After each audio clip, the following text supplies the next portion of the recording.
Bienvenue dans Stéroïdes, le podcast qui fait l'exégèse des gros bras. Avec Stéphane Moïsakis et Julien Charpentier. Bienvenue dans ce nouvel épisode de Stéroïdes, le podcast. Je suis Stéphane Moïsakis et chose promise, chose due, on l'avait dit dans le précédent épisode, tu reviens. Bonjour. Cher Julien Charpentier. Bonjour à tous. Pour nous parler d'un bon film cette fois. Parce que bon, merde. Hein. Mieux que ça, même. Le flic de Beverly Hills, tout ça, ça commence à bien faire, tu vois.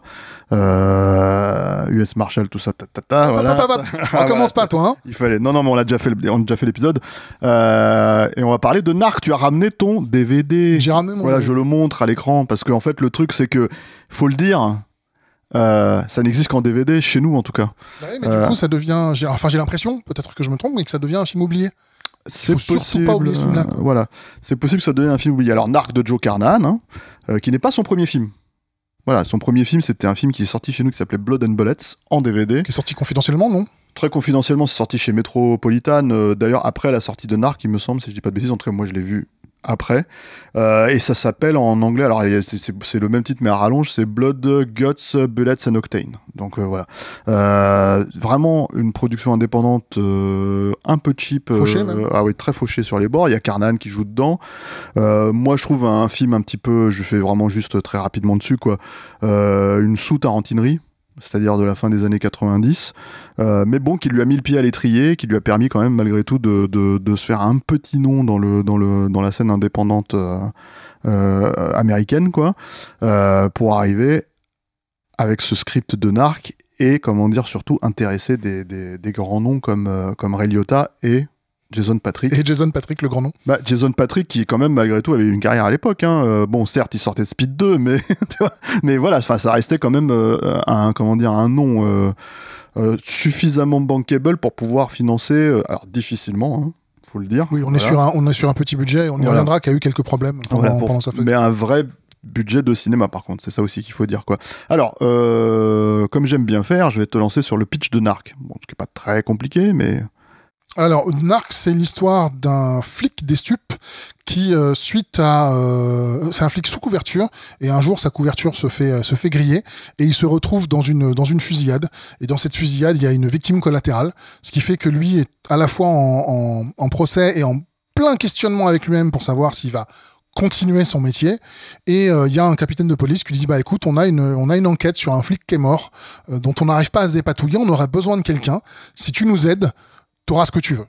En gros, c'est à peu près ça l'intrigue de Narc, et ça va plonger donc Jason Patric, puisque c'est lui qui joue ce flic-là, va partir dans une enquête avec Henry Hawk, qui est joué par le Ray Liotta, qui est absolument incroyable dans le rôle. Et ils vont tous les deux enquêter sur cette mort-là. Je vais juste préciser un petit truc. On le dit toujours, hein, qu'on spoil ici, mais si vous n'avez pas vu Narc, vous arrêtez maintenant. Vous allez le voir, parce qu'il faut pas se griller ce film-là. Je vais vous le dire honnêtement, moi je trouve que c'est mortel. Je trouve que c'est probablement l'un des meilleurs films de Carnahan. Moi je le dis directement. Et après vous revenez. Mais vous faites pas griller le film avant de le voir.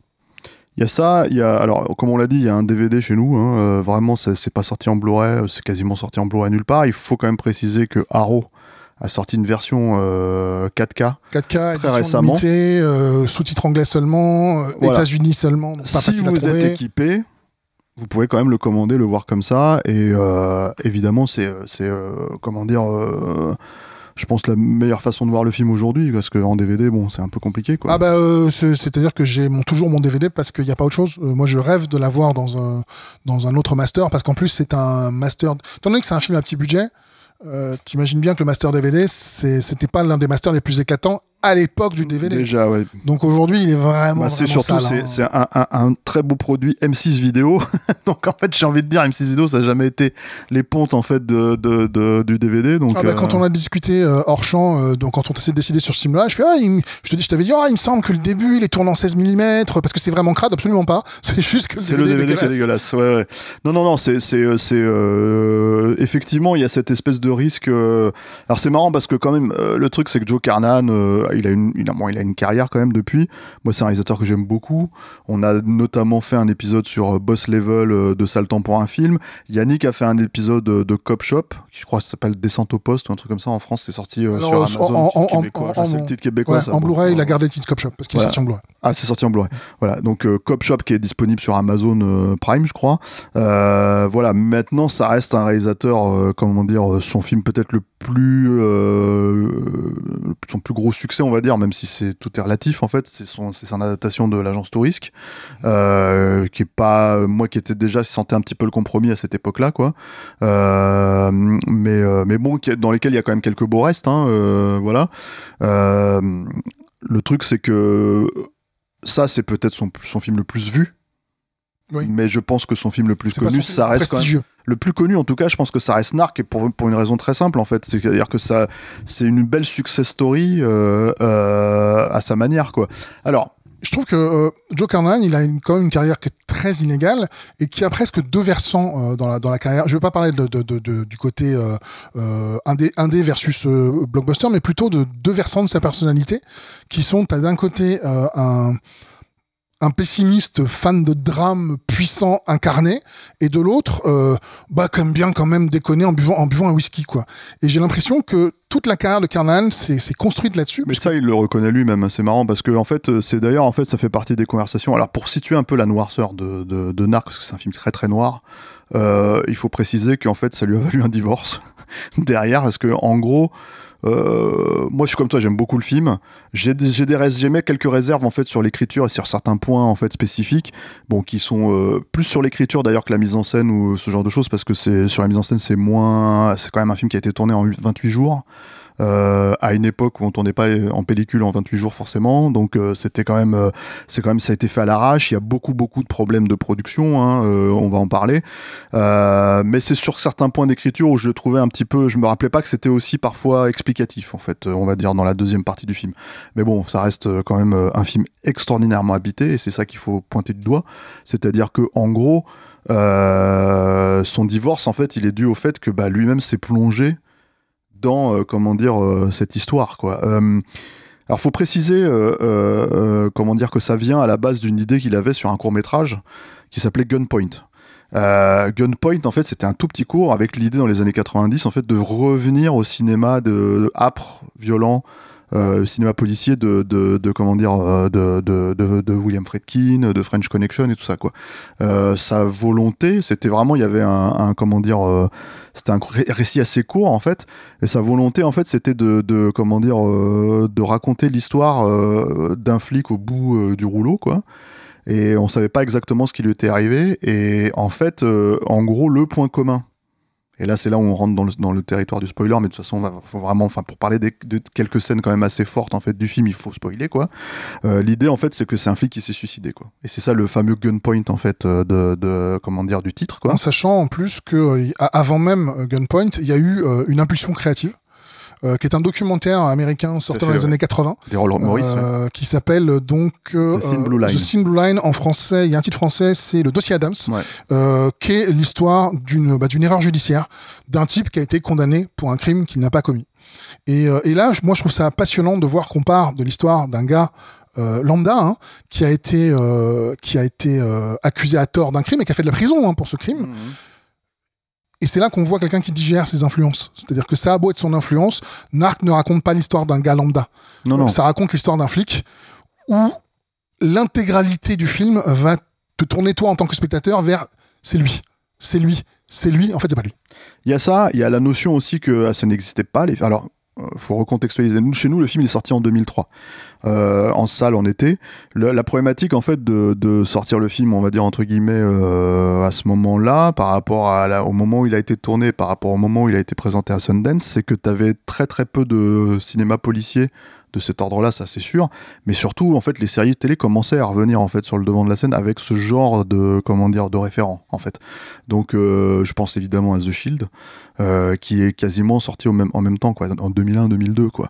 Donc il y a un rapport en fait, si tu veux, entre les deux qui est plus dans l'air du temps en fait qu'autre chose quoi, parce que voilà, il faut préciser cette notion là, c'est-à-dire que quand il a commencé à essayer de développer Gunpoint en long métrage, il a essuyé beaucoup de refus en fait, et notamment de gens qui lui disent mais ton scénario c'est un épisode de comment dire de NYPD Blues en fait, voilà, qui était la série de 10 ans auparavant en fait, qui était un petit peu réaliste, un petit peu cru et tout de comment dire, de série policière quoi, tu vois. Donc le truc c'est que lui il avait cette volonté de revenir vraiment à cette âpreté là, avec un style visuel cru, caméra à l'épaule, voilà, encore une fois des choses qu'on voyait pas forcément dans la lumière blafarde de l'hiver, parce que ça joue aussi sur l'ambiance du film beaucoup. Voilà, et la scène d'ouverture en fait c'est quasiment une note d'intention, alors qu'il ne remettra jamais d'ailleurs à ce point en avant hein, dans le reste du film, mais c'est au moins pour te dire si tu passes cette scène, si le filmage de cette scène te convient, ça ira pour le reste du film quoi.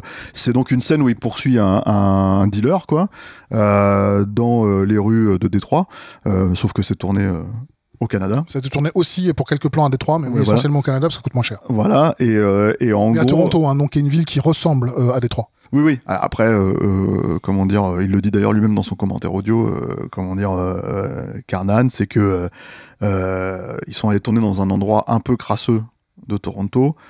Tous les gens du coin lui ont dit attention, c'est un endroit un peu dangereux, et en fait il disait oui, enfin on sera tranquille parce que il comment dire, il n'a pas le degré de dangerosité des 500 plus gros comment dire, endroits dangereux des États-Unis, donc ça va, on est tranquille. Et c'est vrai que c'est un peu ça le Canada en réalité, hein, c'est que oui, ça me rappelle quand j'ai vécu en Suède et qu'on m'a dit attention, la ville dans laquelle tu es c'est hyper dangereux. Oui, voilà, c'est ça. Ouais, enfin bon, c'est qu'il y avait eu une agression en 2 ans quoi. Voilà, ou alors il y a des clochards quoi. Mais le truc c'est que malgré tout ça donne, enfin la scène en soi, enfin on dit ça, mais ça donne absolument pas le change, hein, ça fonctionne dans le film. La scène est hyper impressionnante en gros. Elle est brutale, c'est-à-dire que la scène dure quoi, 3 minutes. Ouais, même pas. Et au bout de 3 minutes, elle te dit bienvenue. C'est vraiment quand la scène se termine, t'es déjà dans la noirceur du film quoi, parce que en fait en gros donc il poursuit. Enfin, la caméra en fait suit le personnage de Jason Patric à l'arrache, vraiment à l'arrache quoi. Vraiment sur de l'épaule, pur et dur. Hein. Voilà, on va expliquer comment ça a été tourné d'ailleurs. Et en fait, en gros, dans cette scène, il poursuit donc un dealer qui prend un premier otage, qui est comment dire un passant lambda, et il le pique avec des seringues, je sais pas ce qu'il y a. Usagé, je pense. Usagé, voilà. Donc le type est en train de convulser et il crève littéralement devant nous au sol quoi. Jason dans son propre sang. Ouais, voilà. Jason Patric continue à courir derrière le gars qui prend une femme en otage. Non, un enfant en otage. L'enfant d'une femme dans un petit parc abandonné. Ouais, enfin j'allais dire abandonné, pas tout à fait, mais un parc en tout cas crasseux quoi. Et en fait il se met à tirer dans le tas et à buter le junkie quoi. Mais en fait il y a une balle perdue qui va dans le corps de la mère, qui se retrouve au sol, et là t'as un reveal, parce que c'est ça aussi qui est extrêmement bien fait je trouve dans le dans le film quoi, c'est que t'as un reveal en fait sur le fait qu'elle est blessée, elle est enceinte.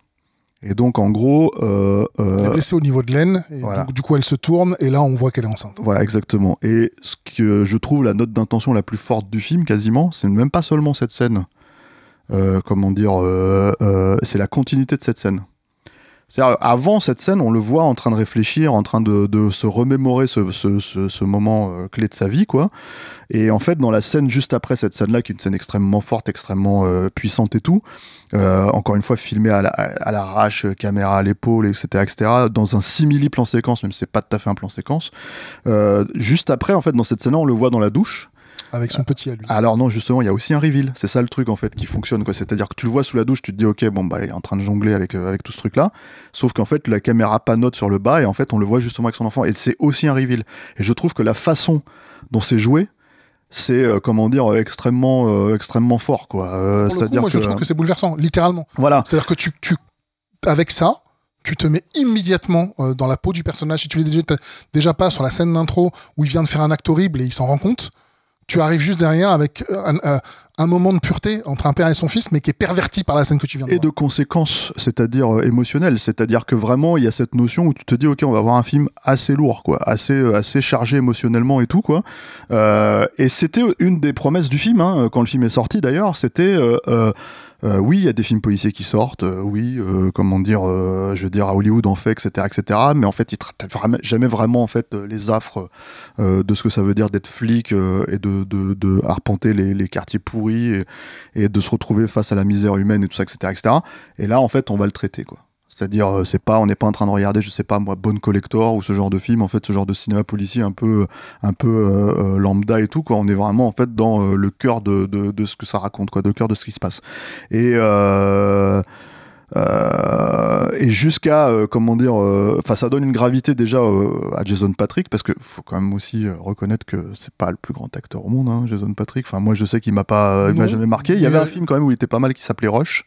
Voilà. Et moi j'irais jusqu'à dire que c'est pas le plus grand acteur du monde, mais dans Narc, il est formidable. Il est littéralement parfait. Ah ouais, il est formidable. Mais c'est ce que raconte d'ailleurs Carnahan, c'est-à-dire que en gros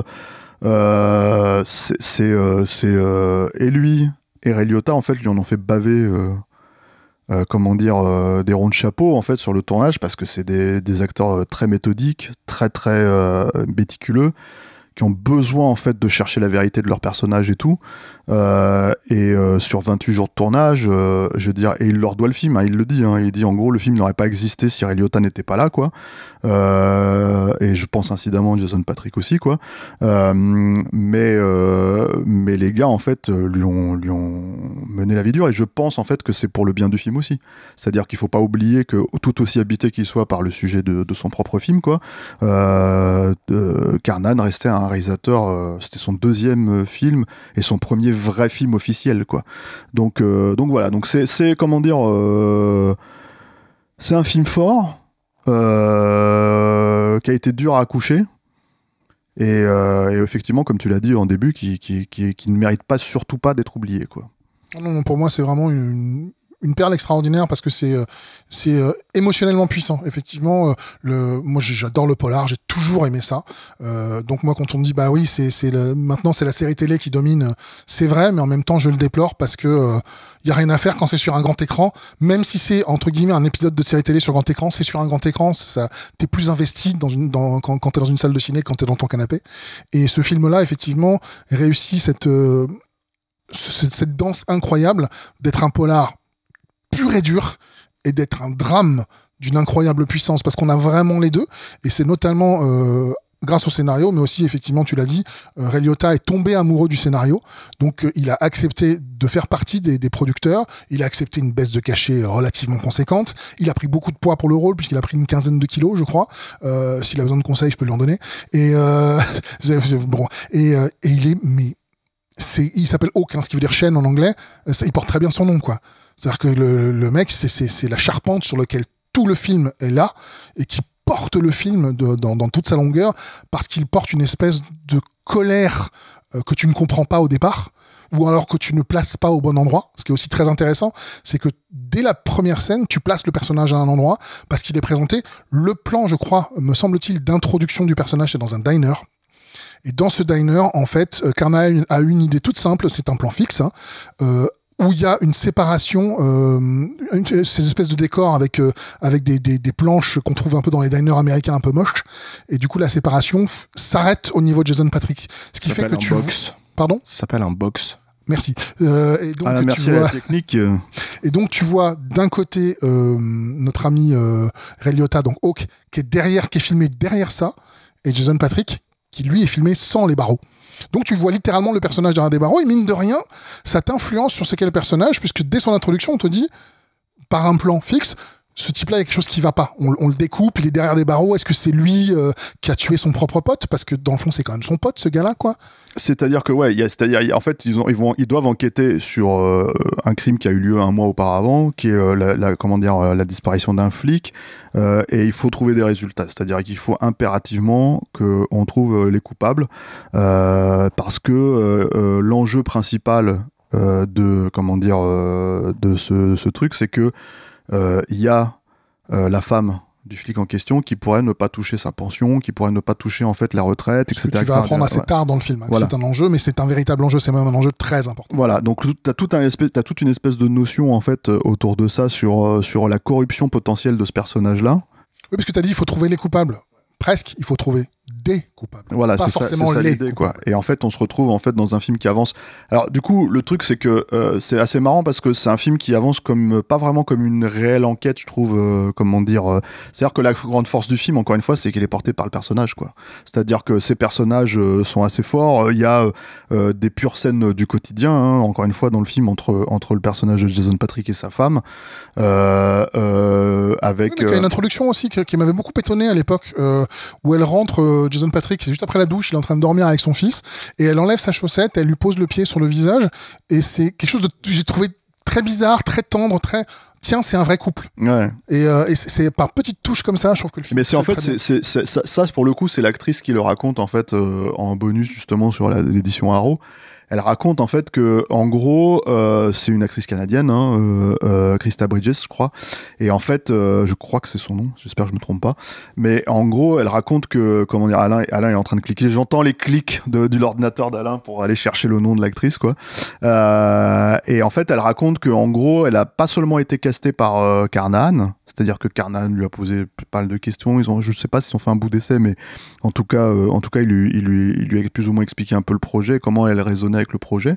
Et elle a trouvé ça assez fort, en fait, sur le papier, quoi. Mais surtout, il lui a dit, il va falloir que tu sois validé par Jason Patric aussi, quoi. Et c'est-à-dire que, en gros, fallait que leur couple fonctionne. Ouais, parce qu'en fait, il y a des moments dans le film. Parce que cette scène dont tu parles, en fait, c'est pas seulement une scène où en gros elle lui fout son pied sous le pif et tout, c'est qu'il lui dit tu pues, en fait ton pied il pue le fromage et tout ça, etc. Donc c'est une vraie scène, c'est une vraie scène de gens normaux dans la vie normale. Exactement, quoi. Et toute l'idée justement, c'est qu'il y a pas mal de moments comme ça, en fait, où comment dire, c'est pas de l'improvisation, hein, il y a des notions déjà qui étaient écrites et tout ça. Mais la façon de le faire, en fait, il y avait une espèce de moment où Carnahan explique qu'il a justement, il s'est mis un petit peu en retrait, il a créé la situation et il les a laissés vivre. Il y a notamment une scène à un moment donné où le bébé pleure et en fait sur le plateau, en gros, Carnahan a laissé faire la scène et Jason Patric a réussi à calmer le bébé. Sauf que du coup, dans le premier montage du film, le bébé pleurait plus. Et quand il a montré le film à certains de ses potes réalisateurs, notamment Gavin O'Connor, le réalisateur de Pride and Glory, je crois, avec Edward Norton. Pas si c'était son meilleur, mais bon. Okay. Bah, je sais, il a fait quoi d'autre Warrior, c'est vrai, on avait fait un podcast, c'est vrai, avec Alain Mercier à la technique, on avait fait un podcast à l'époque. Et Gavin O'Connor lui dit, mais il faut que le bébé il pleure pendant tout le truc, quoi. Et Carnahan lui dit bah ouais je sais, mais en fait en gros il a réussi à le calmer sur le plateau. Il fait bah tu rajoutes des sons, et c'est ce qu'ils ont fait en fait, c'est-à-dire que le bébé continue à pleurer, comment dire, parce que ça rajoute à la tension de la séquence en fait. Parce que c'est mais elle a un rôle assez ingrat, la nana, parce que globalement, mis à part cette scène de l'enlèvement de la chaussette qui est on va dire un moment tendre, quasiment toutes les autres scènes sont des scènes de confrontation, tout le temps. Complètement, et puis mais ça c'est compréhensible en fait. Il faut pointer un truc du doigt, hein, c'est-à-dire que en gros le personnage de Jason Patric, qui était un flic undercover, quoi, est devenu accro à la drogue en fait. Mais c'est un personnage cassé. Voilà, c'est ça. Et du coup en fait en gros elle le dit en fait qu'elle a vécu avec lui pendant tous les mois de désintox, absolument. Voilà, c'est ça, absolument violent. D'autant qu'en plus il y a un enfant. Voilà, c'est quand je dis elle a pas un rôle facile, c'est pas qu'elle a, c'est pas c'est pas la connasse qui râle tout le temps. Non.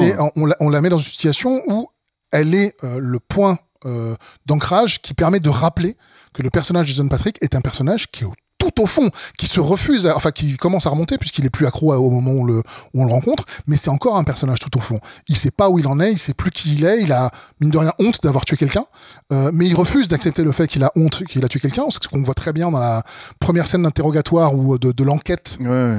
Où il dit aux gens mais allez vous faire foutre, vous savez pas ce que c'est que d'être dans cette situation, j'ai fait ce que je pouvais dans la seconde permise. Et donc le personnage alors c'est bien Krista alors ou c'est pas Krista? Tout à fait, c'est pour ça que je suis pas Krista, donc elle a ce rôle là qui consiste à être presque pas un déclencheur mais un désinhibiteur de l'endroit où est Jason Patric, qu'il ne montre que dans son quotidien.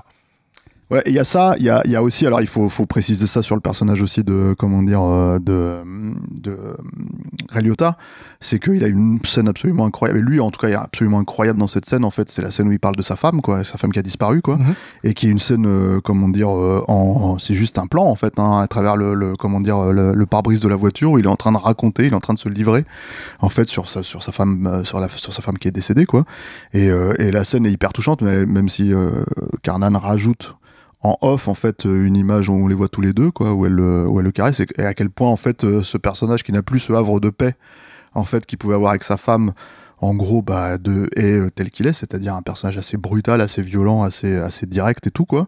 Il y a cet autre truc, moi, que j'aime beaucoup dans le film, qui est déjà, en fait, on sent en germe, en fait, une écriture à la Carnan. C'est des séquences un peu étranges, en fait. Il y a notamment cette scène où ils vont retrouver je crois que c'est un indique ou un truc comme ça. Dans sa baignoire. Dans sa baignoire, où tu rentres et la tête, il a une tête complètement explosée, quoi. Enfin, je veux dire, en gros, ça fait 3 semaines qu'il est en train, littéralement, il mijote dans son bain et qu'il est décédé, quoi. Donc, t'imagines bien l'odeur, mais en fait, si tu l'imagines pas, en gros, les mecs le jouent, quoi.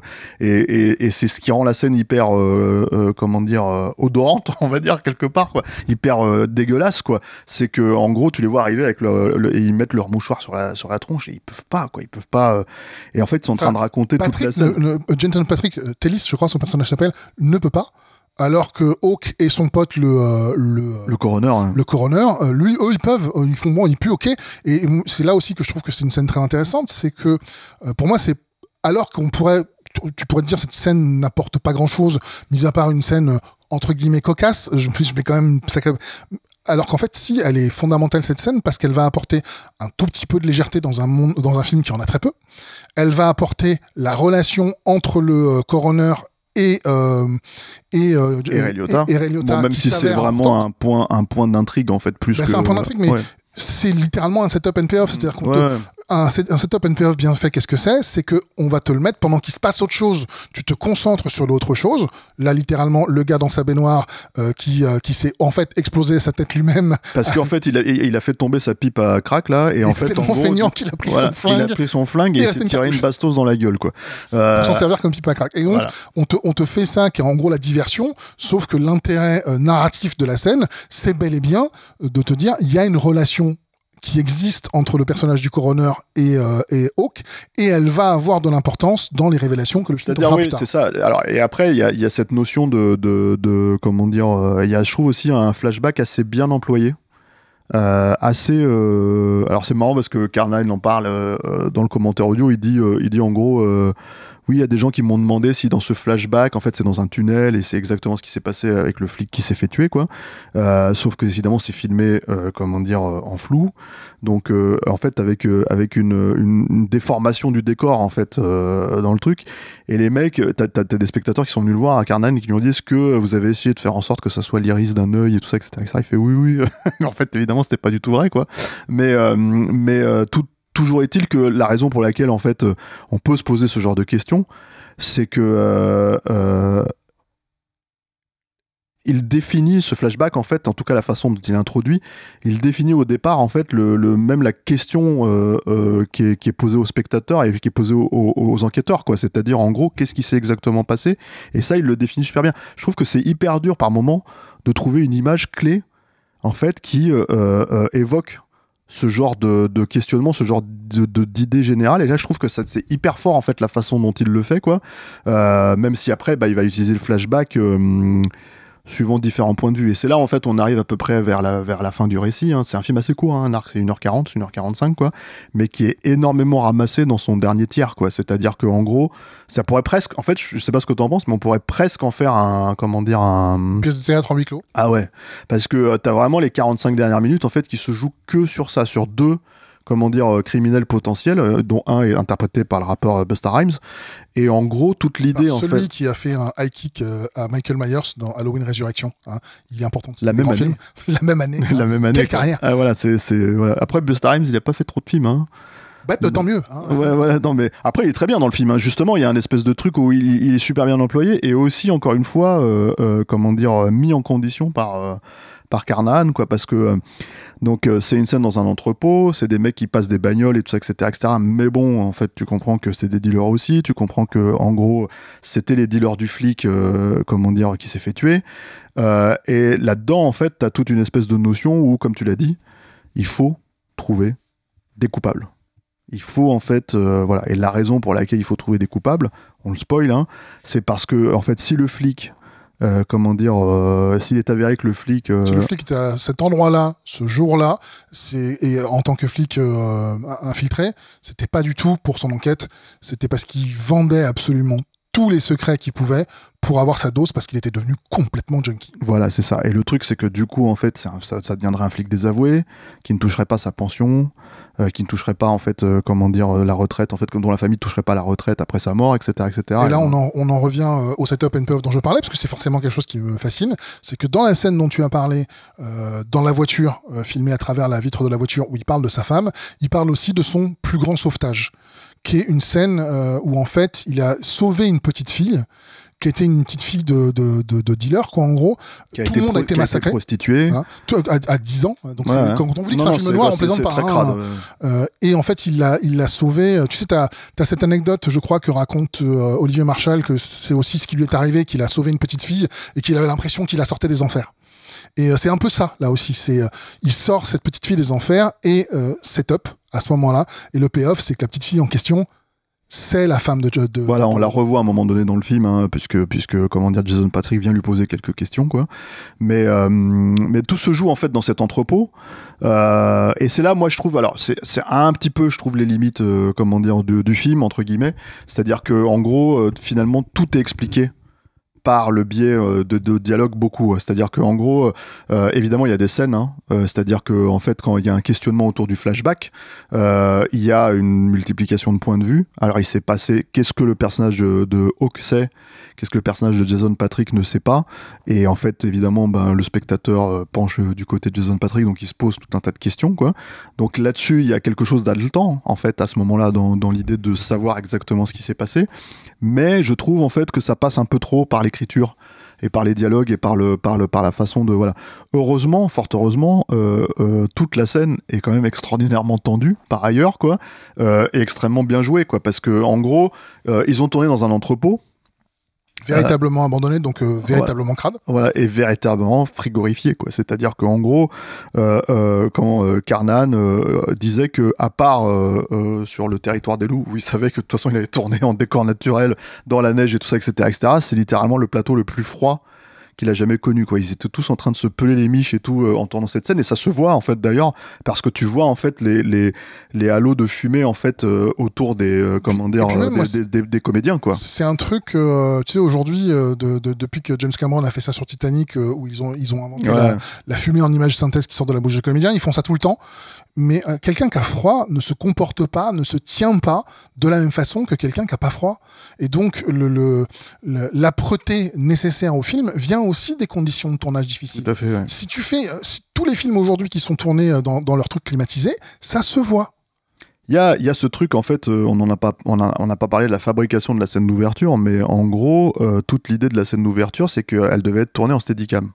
À l'époque, Carnahan raconte que, en gros, ils étaient la 4e production à Toronto à ce moment-là. C'est-à-dire, en gros, au moment où ils étaient en train de tourner, il y avait déjà 3 plus gros films qui s'accaparaient tous les techniciens. Et que lui s'est retrouvé avec des techniciens un peu moins, professionnels sur son tournage. Et quand le Steadicammer est venu, en fait, il a fait un tour de chauffe sur le truc et il a fait « Ok, je me barre, je le fais pas ». Apparemment, il était littéralement épuisé, quoi. C'est-à-dire à la fin de la première course, en fait, des essais, quoi. Donc, ils ont rien tourné. Sympa, le technicien. Voilà, et là, t'as Carnahan qui se dit, mais comment je vais faire Enfin, au début, il comprend pas. 28 jours de tournage, donc il a pas vraiment le temps de tergiverser. Voilà. Le chef-op essaye à son tour. Il n'y arrive pas non plus. En fait, les mecs sont épuisés et tout, quoi.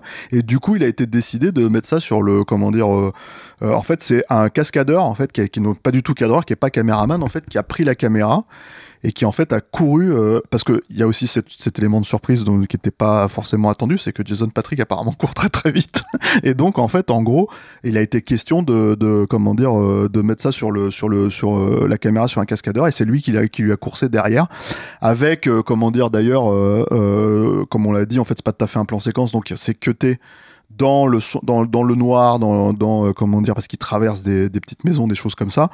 C'est un peu réminiscent. Alors c'est pas du tout le même style visuellement, mais je trouve que c'est un peu réminiscent de la course dans Point Break. Entre les bungalows, sauf que bon, c'est pas les mêmes intentions, c'est pas le même résultat, ouais. Mais il y a ce côté après, qui te prend à la gorge tout de c'est suite. ça, direct. Et le truc en fait, c'est que ce qui fonctionne assez bien, sauf que là c'était tourné à Steadicam dans comment dire dans Point Break. Du coup, ils ont masqué en fait les cuts. Dans comment dire les moments où Jason Patric traverse les maisons quoi, donc ils l'ont tourné en plusieurs fois malgré tout et il y a moi je trouve un truc que j'avais complètement oublié, heureusement le film le fait pas trop, il y a 2-3 moments où ils le font en fait où c'est très très début des années 2000 je trouve, des cuts dans le cadre qui sont pas comment dire ouais voilà il y a notamment le moment où il passe par dessus la rambarde en fait c'est un deuxième film hein, donc faut pas oublier ça, c'est qu'il y a des affaîtries de gars qui commencent moi par exemple tu vois la séquence toute la séquence en split screen je trouve qu'elle c'est pas qu'elle est pas bien, hein, elle fonctionne bien, mais je trouve qu'elle cadre pas avec le reste du film parce que le split screen enlève la proté qu'a tout le reste du film. Malgré le fait que ça a été tourné avec des acteurs, c'est pas des acteurs, hein. Non, ouais. C'est Jason Patric qui allait dans la rue en leur disant est-ce que tu connais Jimi Fredericks et les mecs disent bah non je connais pas parce qu'en fait il demandait à des gens. Ouais bien sûr. Mais ça prouve aussi le côté démerde du film quand t'as 28 jours. Alors on n'arrête pas de dire depuis tout à l'heure que c'est un petit budget et effectivement il a coûté 7,5 millions ce qui est pas beaucoup, mais c'était pas non plus un film fauché, c'est-à-dire qu'il a Cliff Martinez à la musique, il a donc Cliff Martinez qui travaille énormément avec Soderbergh par exemple, il a John Gilroy au montage qui est le frère de Tony et qui a monté les trucs justement comme Rogue One, donc il a monté bien après, ouais. Mais c'était effectivement l'un de ses premiers montages connus, mais c'est bel et bien quelqu'un qui a eu une carrière. Donc, et puis à la production, on y reviendra peut-être plus tard, mais il y avait quand même un gars qui s'appelle Tom Cruise. Alors non, ça c'est après, il faut le dire, faut le préciser, c'est pas, voilà, c'est ça. C'est-à-dire qu'il faut savoir, il faut pointer du doigt. On va quand même parler de la scène dans l'entrepôt à la fin, on va terminer, tu vois. Mais en fait, il faut quand même pointer du doigt que c'est un film qui a été fait un peu en commando, donc à l'arrache. Presque 2 ans avant, comment dire, sa sortie. Non, avant sa comment dire, sa présentation à Sundance. D'accord. Alors ça varie, les sources varient, mais en fait, t'as des gens qui disent que ça a été tourné à l'hiver au début de l'année 2000. Et t'en as d'autres qui disent que ça a été tourné au début de l'année 2001. Bon, voilà, donc ça peut garantir que ça a été tourné en hiver. Après, voilà, c'est ça. Mais et pour une présentation à Sundance en 2002. Et voilà. Mais j'y reviendrai donc après justement pour l'implication de Tom Cruise et l'implication d'autres personnes hein, d'ailleurs sur la promotion du film quoi. Ça c'est intéressant la façon dont le film a été entre guillemets sauvé quoi. Oui, enfin voilà, c'est le tournage a été commando, la post-prod l'a été un peu moins. Oui, voilà. Mais le truc en fait, c'est que ce qui s'est passé, pour revenir un petit peu sur l'idée de l'entrepôt à la fin, moi j'avais ce petit truc de questionnement où d'un seul coup en fait, je trouvais que la gestion justement des informations était un peu trop chargée à ce moment-là quoi. Il y a un jeu avec l'idée que on s'enferme dans l'entrepôt pendant que le personnage de Hawk va chercher des éléments dans sa voiture et en fait du coup d'un seul coup il y a tellement d'informations à donner c'est que en fait tu te dis mais une dilatation du temps qui est un peu trop je trouve poussée quoi. D'ailleurs en revoyant le film je me suis dit tiens mais j'avais oublié que l'entrepôt ça commençait littéralement une demi-heure avant la fin quoi. Donc c'était assez étonnant quoi. Voilà, mais effectivement il y a ce reveal à la fin en fait sur le jeu du flashback que je trouve hyper intéressant où d'un seul coup t'as un personnage qui dit et d'ailleurs ils mentent pas en fait hein, c'est ça qui est hyper intéressant aussi, c'est-à-dire que c'est quand même un film qui est quand même aussi beaucoup sur l'aspect borderline des personnages et ce que chacun comprend d'une scène de tension. Globalement les deux gars qui sont désignés coupables par Hawk sont très loin d'être des innocents hein, les gars hein. Bien sûr, tu l'as dit, c'est des dealers de drogue, c'est des mecs qui désossent des bagnoles, c'est littéralement des truands, sauf que ils sont absolument pas coupables de ce dont Hawk les accuse. Voilà, exactement. Et t'as toute cette notion où ils disent mais il nous a couru derrière, il nous a tiré dessus, et c'est une scène que tu vois qui a été filmée en fait si tu veux, parce que c'est leur propre point de vue. La réalité de la séquence c'est que c'est le flic en question qui leur a tiré dessus puisqu'ils ne l'ont pas tué. Et en gros, le spectateur découvre ces choses-là au fur et à mesure aussi. Donc c'est-à-dire qu'en fait, il y a un espèce de point de vue entre guillemets pyrrhandélien, en fait, à chacun sa vérité en fait sur le truc, quoi. Où d'un seul coup, c'est assez intéressant de te dire, bah en fait, pour quelqu'un qui fait son deuxième film, hein, en gros, et on va dire presque son premier film vraiment officiel, quoi. Encore une fois, Blood and Guts, Blood and Bullets en français, si vous trouvez un DVD, vous allez voir, c'est pas GG, quoi. C'est plus un film que tu regardes pour compléter quand t'as vu tous les autres. Exactement, c'est ça, quoi. Et puis c'est bien qu'il se soit fait un terreau d'essai là-dessus, mais voilà. Là, tu te dis, jouer avec ces notions-là, c'est casse-gueule.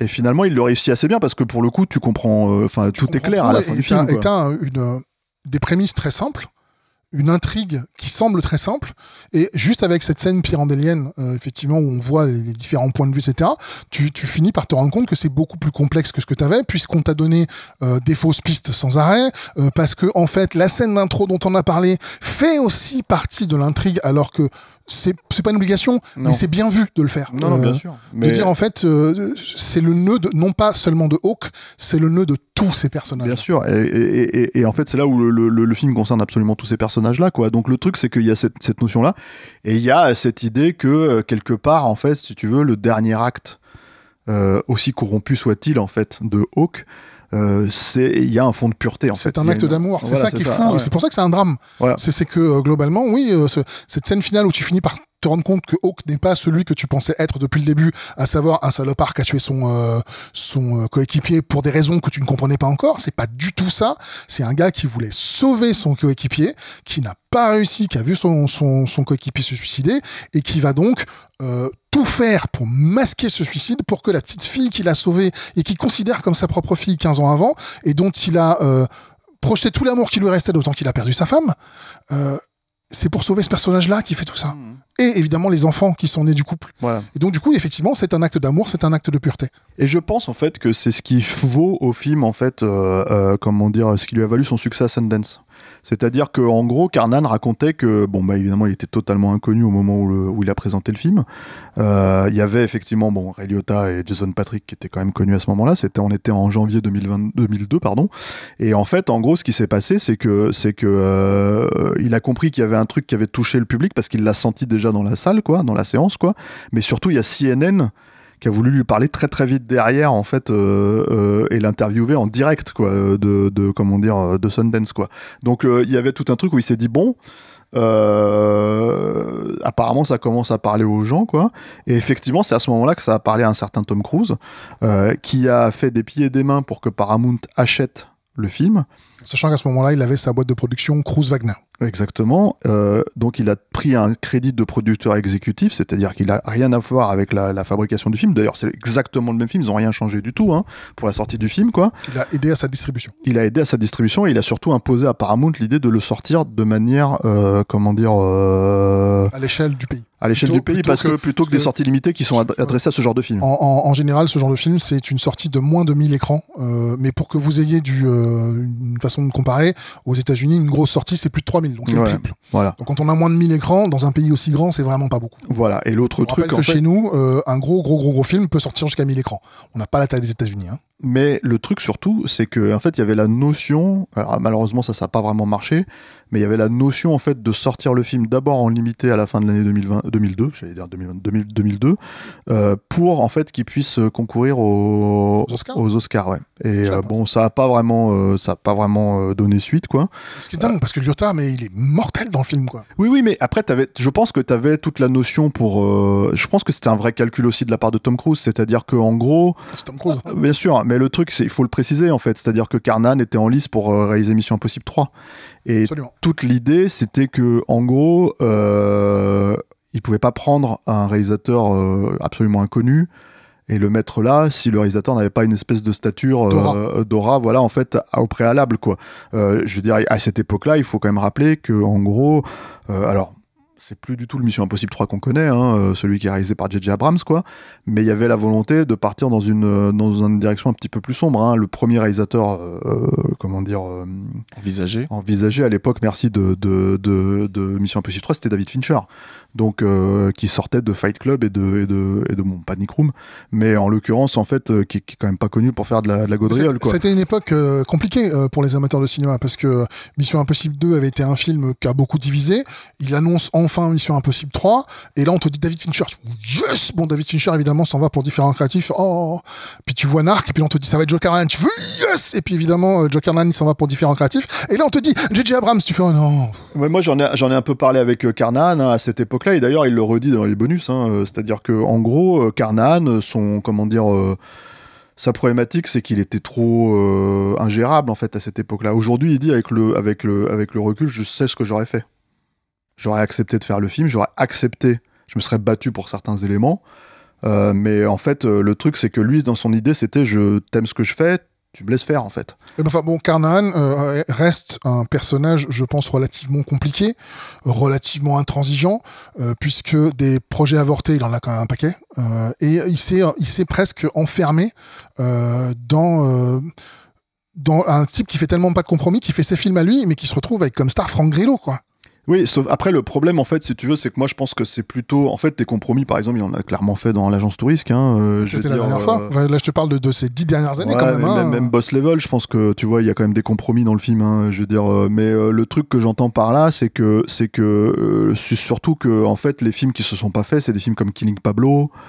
C'est des films comme ça en White fait Jazz. Où il avait écrit White Jazz, mais White Jazz, il s'est fait planter par George Clooney à l'époque. Il y avait sur Killing Pablo, apparemment il a jamais réussi à monter le cast entier, même si je crois que Bruce Willis était prévu dans le coup en fait à cette époque-là, quoi. Donc il y a toute une espèce de notion comme ça où il a un peu joué de malchance, c'est-à-dire que ce genre de personnage-là, justement s'il avait eu un succès comme Mission Impossible 3 dans les pattes, ça lui aurait ouvert quelques pistes, quoi. Je jette pas la pierre, hein. Pour moi, c'est quand souvent, tu sais, on te parle de Maverick et on te cite mon pas très aimé James Gunn. Si tu veux voir un Maverick, tu regardes Joe Carnahan. En fait, c'est un gars qui a du mal à monter une carrière, qui a du mal à monter ses films, mais qui a la foi dans ce qu'il fait et qui va aller jusqu'au bout. Ce que je disais sur le fait que je pense que c'est une bonne tête de mule, c'est à la fois sa force et sa faiblesse, hein. Oui, c'est-à-dire qu'après, il y a ce truc où, en gros, justement, après le fait de pas faire Mission Impossible 3, il est parti dans une direction, opposée, opposée, pas tout à fait opposée, ça reste quand même un film assez déjanté et tout, et assez sombre, suivant qui tu demandes, quoi, mais Smoking Aces, quoi, mise à prix en français, il y a quand même pas mal de persos complètement fêlés, il y a quand même beaucoup d'émotions aussi, ce qui est inattendu dans un gros film d'action. Voilà, pour moi, c'est l'autre versant. Oui, c'est l'autre versant, bien sûr. Moi, Carnahan est un gars que j'aime beaucoup, hein, j'ai quasiment tous ses films en Blu-ray à la maison, donc j'ai pas à revenir dessus. Le problème, c'est que le Carnahan que je préfère, c'est celui de Narc et c'est celui du Territoire des loups. Et en fait, il s'est consacré à faire le reste. Alors ça, j'ai une réponse à ça, à t'apporter. C'est-à-dire que il y a un moment donné, il avait écrit un remake du Justicier dans la ville, pour lequel d'ailleurs il est crédité sur la version d'Eli Roth, quoi. Même si le film a été complètement réécrit et shooté complètement différemment des notes d'intention. Le script existe sur Internet si vous cherchez. Et en gros, à l'époque, il m'avait raconté que lui, c'était déjà un combat entre lui et le studio. Lui, il voulait Matt Damon pour le rôle de Paul Kersey dans ce remake-là, et le studio voulait impérativement Bruce Willis. Alors, pourquoi le studio voulait impérativement Bruce Willis, ça c'est... Parce qu'il voulait un actionneur. Oui, mais bon, c'est... Faut pas chercher loin, hein, les Suits, c'est les Suits. Ouais, mais en fait, pourquoi celui-là? Pourquoi pas Mel Gibson? Pourquoi pas, je sais pas, en fait, je veux dire, c'était vraiment Bruce Willis. À la fin, c'est ce qu'ils ont eu d'ailleurs, hein. Ils ont eu Bruce Willis dans un piètre remake, quoi. Et la problématique, en fait, de Matt Damon, c'est que Matt Damon lui a rendu le scénar, lui a dit, écoute, il est superbe, ton scénar, il est magnifique, hein. Mais t'es prêt à aller aussi loin que moi, en fait, dans la noirceur parce que là, c'est ça, hein, ce que tu es en train de me demander, c'est de refaire Narc, en gros, quoi. C'est-à-dire d'aller très loin dans la noirceur du truc. Et c'est là où Carnahan s'est dit, en fait, j'ai perdu un mariage à l'époque de Narc à cause de ça.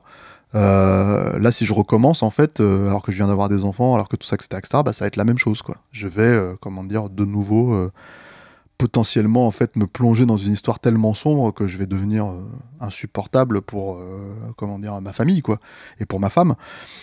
Et c'est là en fait où ils ont d'un commun accord décidé de lâcher un petit peu le projet et de pas partir dans cette direction-là. Mais après dans la ville, Joe Carnahan, Matt Damon, mais alors je paye mon billet. Mais oui, bien sûr, mais c'est tout le comment dire toute la problématique de je pense de Carnahan aujourd'hui quoi. C'est-à-dire qu'il ne peut pas, il vieillit. Il a maintenant 50 et des brouettes, 55 ans, et je pense qu'il peut pas, il pourra jamais refaire quelque chose comme Narc, en fait, vraiment, ou même Le Territoire des loups d'une certaine manière. On verra, hein, on va voir ce que ça donne. Là, son nouveau film, c'est un film qui s'appelle Shadow Force, je crois, avec Omar Sy. Donc, c'est un casting assez étonnant, hein, mais apparemment, c'est un film d'action aussi, quoi, qui a été tourné il y a quand même 2 ans maintenant. Il fait partie de ces réalisateurs dont les films sont un peu mal distribués, faut être honnête, hein. Boss Level c'est sorti direct en vidéo chez nous. Globalement c'est une star de vidéoclub, si tant est que si les vidéoclubs existaient encore, ça deviendrait un pilier de vidéoclub quoi. Voilà, c'est dommage hein. Il y a ça, il y a Cop Shop, on l'a dit, c'est sur Amazon alors que c'est sorti quand même en salle aux États-Unis. Puis apparemment il y a aussi en fait un problème avec Gerard Butler puisqu'il passe son temps à chier dessus sur les réseaux sociaux. Stretch est littéralement jamais sorti chez nous. Non, Stretch n'est jamais sorti chez nous, mais c'est pareil, à l'époque, en fait, moi, je l'ai rencontré juste à ce moment-là, en fait, après la sortie du film, quoi, 1 an après, je crois, et c'était direct sur Apple TV, je crois, un truc comme ça, en fait, à l'époque. Et je lui ai dit, mais aux États-Unis, et en fait, je lui ai dit, mais on peut le trouver où, le film? Et il m'a dit, en fait, tu peux le télécharger. Moi, voilà, si tu peux pas le louer, tu peux le télécharger. Alors moi j'ai un Blu-ray depuis qu'il est sorti en Angleterre, mais pareil, j'ai le Blu-ray anglais, mais il a fallu qu'on le cherche quoi. C'est-à-dire que t'as vraiment les amateurs de Carnahan qui font mais pourquoi il y a un film dont il y a une bande-annonce qui a existé, qui est jamais sorti, dont personne ne parle, et en plus quand tu regardes le film, c'est encore un de ces ovnis qui part dans tous les sens. Ça c'est thématique, enfin pas thématiquement, mais dans le c'est After Hours en gros, c'est un peu After Hours, sauf que c'est un conducteur de limousine quoi. Oui, mais dans le côté ton, ça va chercher du côté de mise à prix, c'est-à-dire que ça part dans tous les sens, t'as des personnages qui sont complètement décalés et ça n'empêche pas d'avoir quelques scènes d'émotion. Oui, voilà. Non, mais c'est plutôt un chouette film. Hein, Stretch, tous ces films. Hein. Ouais, bon, Boss Level, il y a des problèmes. Voilà. Ils ont tous leur lot de problèmes, mais ils ont tous. Je trouve que le lot des réussites de Joe Carnahan va au-dessus des problèmes de ces films. Par contre, que malheureusement, c'était quelqu'un, moi après Narc, en qui je fondais des espoirs gigantesques, parce qu'on a toujours, toi et moi, enfin. Toute l'équipe de capture, on a le problème de ils sont où, elle est où la nouvelle garde en fait. Et pour moi ça allait être un des mecs de la nouvelle garde et je dois avouer que tous ces films que j'aime beaucoup ne sont pas à la hauteur des espoirs que je pense. C'est peut-être de ma faute plus que de la sienne hein, mais je pense que lui en fait il a conscience d'avoir saboté sa carrière avec Mission Impossible 3. Il en a conscience, hein, c'est-à-dire qu'en gros, il a jamais redécollé derrière, quoi. C'est-à-dire que même si, Mise à Prix ou Le Territoire des loups sont des succès modestes, mais des succès quand même, ils n'ont pas perdu d'argent, ça a un peu marché à l'époque où c'est sorti et tout, quoi. Ça reste des films qui n'ont pas du tout relancé sa carrière comme Narc a lancé sa carrière, mais Narc a lancé sa carrière parce qu'il a été choisi par la royauté hollywoodienne, qui est Tom Cruise, qui est venu en fait, qui a pointé du doigt. Il y a un autre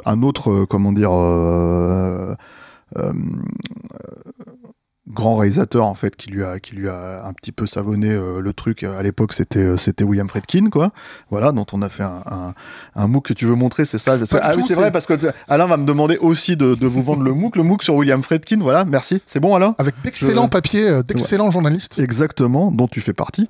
Et en fait le truc c'est que Friedkin a carrément fait quelques interviews à la demande, je pense, de sa femme Sherry Lansing, qui était la patronne de la Paramount à l'époque. Voilà. Non, mais voilà, c'est connecté. Voilà, exactement, tout est connecté. Où il a fait en fait, en gros, la relation entre Narc et son cinéma des débuts, quoi. C'est-à-dire le French Connection et compagnie, quoi. Donc, il y avait vraiment la volonté. D'inscrire Carnahan dans une trajectoire en fait qui ne pouvait que monter quoi. Et le film s'est planté. Ça, voilà, je crois qu'il peut toujours compter sur le public. Je crois qu'il blague là-dessus parce qu'il dit oui, on s'est fait complètement niquer au box-office par un film avec Ashton Kutcher. Il se cite même pas lequel, quoi, en fait, tu vois. Non, mais c'est pour situer un peu le truc. Management. Non, mais c'est pour situer le truc parce qu'Ashton Kutcher, c'est plus du tout une vedette aujourd'hui, quoi. Tu vois. Mais même en France, sortir un film d'une âpreté pareille. dans une époque, il y a 20 ans, où les gros films hollywoodiens, ils sortaient en octobre, pas en mai, août. Sortir un film pareil en juillet, c'est pas un film de juillet, quoi. C'est pas un film d'été. Non, mais bon, ça après, c'est un film qui est indépendant entre guillemets, donc il a été acheté pour la distribution par Paramount aux États-Unis, mais dans le reste du monde, je crois que c'est Film Office qui l'avait distribué à l'époque en salle. Donc, je peux te dire que je l'ai vu en salle et qu'on n'était pas nombreux, et pourtant c'était la semaine de sortie, et que la salle, elle faisait la taille du studio. Non, mais bien sûr, ça reste à l'échelle du cinéma hollywoodien un petit film. Le vrai film qui aurait lancé la carrière de Carnahan et qui lui aurait donné une trajectoire un peu différente, c'est Mission Impossible 3 s'il avait accepté de le faire. Mais voilà, donc d'ailleurs, il a réessayé avec Bad Boys 3.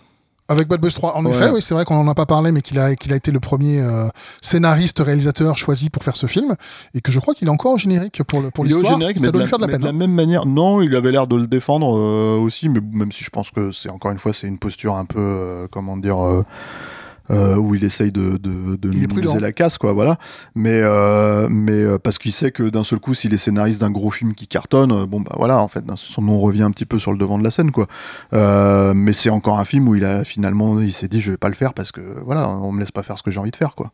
C'est un film qui a été réécrit derrière et qui a un ton probablement différent de ce que lui il avait en tête pour faire Bad Boys 3, quoi. Moi, quand on annonce qu'il y a un Bad Boys 3 sans Michael Bay, je vois pas l'intérêt. Et quand on dit un Bad Boys 3 sans Michael Bay, mec, John Carnahan, je fais t'as l'oreille qui se lève, t'as les paniers le bouton. Ouais, tu te dis pourquoi pas. Ouais, et effectivement, quand on te dit qu'il s'en va, tu fais bon, moi j'ai rien contre les deux gars, je le connais pas.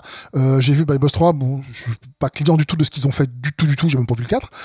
Mais globalement, oui, Carnahan, il y a une suite, que ce soit de la malchance, que ce soit le destin, que ce soit parce que c'est trop une grande gueule, il y a une suite de moments manqués. Je pense qu'il y a un côté grande gueule, et puis il y a un côté, en fait, il va un petit peu, enfin, dans des films comme, L'Agence Touriste, il va un peu à l'encontre de qui il est aussi, quoi. Oui, c'est ça. Parce que L'Agence Touriste, pour moi, c'est pas du tout un film de zone orange. Je passe un bon moment en regardant. Mais il n'y a pas Carnahan dedans, justement. Je pense que c'est le moment où il s'est dit, ok, j'essaie de fermer ma gueule pour avoir une carrière. Sauf qu'il s'est lavé derrière avec le Territoire des loups, tu vois. Oui, bien sûr. Mais le truc, et puis d'ailleurs, s'il avait pas eu ce film-là, justement, il n'y aurait pas le Territoire des loups. Mais c'est la même chose avec Mission Impossible 3. S'il avait fait Mission Impossible 3, il aurait pu se permettre de faire Killing Pablo, je suis sûr, derrière. C'est une des choses, justement. Et puis White Jazz, tu t'adaptes Elroy, qui est quand même pas n'importe qui. T'as George Clooney en premier rôle. Enfin, normalement, ton film, il se vend tout seul, quoi. Voilà, et il y a ce truc, en fait, cette notion de dire, puisqu'on parle d'Elroy, il y a cette notion de dire que voilà, en fait, comment t'appelles ça, un arc, quelque part, c'est plus un film Elroy 1, tu vois, que Dark Blue, qui était sorti à l'époque avec de Ron Shelton, avec Kurt Russell, qui pour le coup était écrit par James Ellroy, quoi, mais qui était quand même un film assez... avec cette interview où il avait clairement dit avec... sa gentillesse habituelle, je vous rappelle que son surnom c'est le Dog, quand même, le chien, qui avait dit de toute façon j'ai écrit un scénario, mais qu'est-ce que vous en foutez. Ensuite les producteurs hollywoodiens vont le prendre, ils vont le castrer, ils vont enlever tout ce qui est intéressant, ils vont en faire un film mou. Et le film arrive quelques années après, tu fais ah bah ouais. C'est exactement ça, quoi. Mais bon, c'est pour situer que le film est sorti la même année. C'est aussi ça le truc, c'est que donc il y avait quelques polars comme ça, mais quelques polars aussi intenses et aussi habités que Narc, non. Voilà. Non, puis il n'y en a pas eu beaucoup depuis non plus, parce que, mine de, fondamentalement, le polar... C'est récupéré par la série télé. Voilà, le polar au cinéma se perd un peu, ce qui pour moi est un drame, vu que j'adore le polar. Mais je suis content parce que je vois des séries télé tout le temps, mais j'aimerais bien en voir aussi de temps en temps. Et des films à la Proté pareil qui littéralement te secouent, quoi. Ou quand tu sors, t'as les genoux qui chancellent parce que tu viens de voir un truc qui t'a mis un coup de poing à l'estomac. Ça me manque, Je vais te reprendre sur un truc que t'as dit sur la présentation du personnage de comment ça, parce que ça me revient d'un seul coup là, comment il s'appelle, de Ray Liotta. Non, la présentation du personnage de Ray Liotta, c'est sur le stand de tir. C'est vrai, tu as raison. Voilà, avec une scène réminiscente de L'Arme Fatale. Devrais-je dire le premier? Parce que c'est vraiment la même scène, c'est quasiment la même scène, c'est-à-dire ils sont en train de tirer au truc et là ils voient les coups de feu de ça m'a rappelé Robocop. Ah oui, bon bah voilà, c'est en fait les scènes dans les stands de tir, il y en a plein. Voilà. Non mais celle-là m'a fait penser à ça parce que comme c'est quand même c'est pas un buddy movie le film, puisque à la fin c'est pas du tout traité comme tel, quoi. Mais ça reste une enquête de deux policiers et voilà, en fait t'avais ce truc avec d'ailleurs je trouve des plans un petit peu similaires aux plans de L'Arme Fatale. C'est pour ça que ça m'a fait marrer parce que je pense que Carnahan il a aussi ces références là. Oh, c'est-à-dire vu l'âge qu'il a et tout ça, etc., parce qu'il est né en 69, donc lui quand il sort de L'Arme Fatale en 87 il a 18 ans, quoi. Donc d'un seul coup je pense que ça marque aussi sa rétine, quoi. Et c'est là où c'est pas étonnant de le voir faire des films comme l'Agence Touriste non plus, quelque part, quoi. Le problème de l'Agence Touriste, c'est plutôt que Ces scènes d'action, c'est littéralement c'est Fantasyland total, quoi. Tu vois, je veux dire, c'est là où son âpreté, elle est complètement perdue, quoi. Voilà. Est-ce qu'on a fait le tour de la question ? J'ai à peu près l'impression. Voilà, je pense qu'on peut dire quand même que c'est un très beau film, quoi. Moi, j'irais jusqu'à grand. Très, très, très beau début de carrière. Effectivement, avec des promesses qui sont pas forcément toujours tenues. Mais on a un réalisateur habité, on a une mise en scène qui, pour 28 jours, est vraiment très bonne. Ouais. On a 2 acteurs qui sont au sommet de leur art. Enfin, bon, Ray Liotta, il y a eu d'autres sommets, mais ça fait partie de ces sommets. On a vraiment. Jason Patrick, on peut quasiment dire que c'est son meilleur rôle. Ça, avec Rush éventuellement, mais voilà, quoi. Il est très, très, très, très bon dedans. Et puis voilà, c'est un film qu'on ne regarde pas quand on est un peu déprimé. Mais sinon, c'est vraiment, vraiment, vraiment formidable, et ça mérite d'être un film dont les gens se souviennent, que les gens partagent, qu'on revienne à ce moment où t'as pas vu ça, regarde ça. Tu veux dire qu'il faut que ça ressorte en 4K, quoi. Absolument, dans notre beau pays. Voilà. Bon. Malgré tout, ça a donné lieu, même si encore une fois il n'a pas tenu ses promesses, à un réalisateur vraiment attachant, quoi. On a encore en fait toujours aujourd'hui la volonté d'aller voir ce qu'il va faire pour en espérant retrouver un peu ces notions-là. Et de temps en temps, ça arrive. Hein. En plus, c'est plutôt, il fait jamais vraiment des mauvais films, quoi. J'ai trouvé satisfaction dans absolument tous les films que j'ai vus. Oui, voilà, c'est ça. Donc voilà. Donc Hail Joe Carnahan, c'est ça que tu voulais dire. Voilà. Bon. À la tienne, Joe, parce qu'il aime bien le whisky. Ouais. Merci Julien Charpentier. Merci Stéphane. Merci Alain, merci à la technique. Je me tourne à chaque fois. Voilà, il faudrait que tu te mettes une petite caméra en fait sur ta tronche là pour pour que tu puisses montrer ta tronche de ravi de la crèche quand je te dis merci. Parce que je te vois pas en fait, je suis obligé de tourner la tête et les gens ils font mais pourquoi ils tournent la tête? Mais c'est parce qu'il est derrière moi. Voilà, c'est pour ça, quoi. Faire une petite caméra fisheye, ça pourrait être sympa. Puisque je parle des gens, je les remercie aussi, hein, n'est-ce pas? Merci à vous, en fait. Merci de nous suivre. Merci de, nous aider, de nous soutenir sur Tipeee, sur Patreon, sur KissKissBankBank, voilà. C'est toujours, en fait, si on a ce beau décor, si je peux inviter Monsieur Charpentier, c'est aussi grâce à vous. Si on peut filmer tout ça, c'est magnifique, voilà. Donc merci, continuez de nous soutenir sur ces plateformes-là. Si vous aimez ce qu'on fait, voilà. Si vous êtes en train de râler sous les commentaires, soutenez-nous quand même. Ça reste sympa, quoi, si vous avez le droit. Voilà. Merci à tous et puis à bientôt. Salut.